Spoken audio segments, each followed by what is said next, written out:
it's all going to change, right?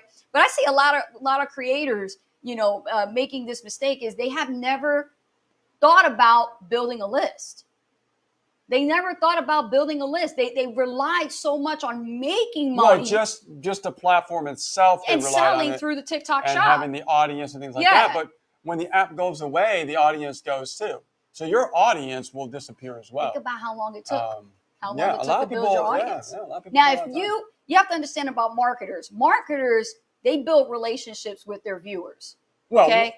Let's get into what the smart marketers do. Smart marketers. Let's get into it because I'm trying to get into it, right? Smart marketers build relationships with their viewers. So if you had, several hundred to several 100,000 viewers up to 1 million, are you really in communication with those viewers? Have you been following up with them?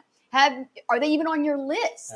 Yeah. Can they just be just a like or a view or a heart, but that's it? It goes no further than that. Well, that was a big mistake because look what's going to happen now in the next couple of days. Now, guys, while everybody's panicking, people are panicking like crazy. Like, let me tell you. Yeah.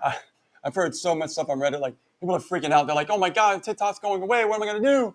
Right? And the panic is real. Don't get me wrong. I mean, it's really happening. You know what I mean? But you know what else they're doing? They have influencers right now who never really cared about you and never really liked your account. And I saw this. They're actually running contests right now so they can reach up to a certain goal of how many followers before they get shut down. Like, what?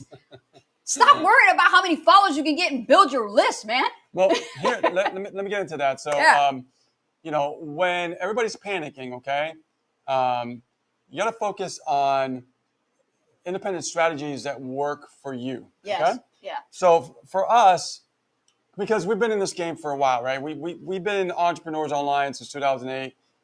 We've seen things come and go. We've seen Facebook changes over the years. We've seen Instagram changes over the years. We've seen new platforms, just develop out of nowhere.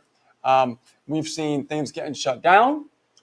We've seen so many different things. Now, here's the thing, though. You have to really think about, like, what is the most important thing, right? Like you mentioned about, building your list is definitely important. It is. There's no doubt about that, okay? Mm-hmm. But you also have to think about, like, if you diversify, like I was talking about earlier, if you diversify your platform, you have a better chance of not losing your audience. Why? Because there's a strategy that you could have used with TikTok. In TikTok, you could have actually put a link and direct people from TikTok to your YouTube channel. Not a link to build your list, but you could also put a link to your YouTube channel that goes from TikTok to YouTube so you can diversify, start building your subscribership on YouTube from TikTok. We did that, which worked really well. Yeah.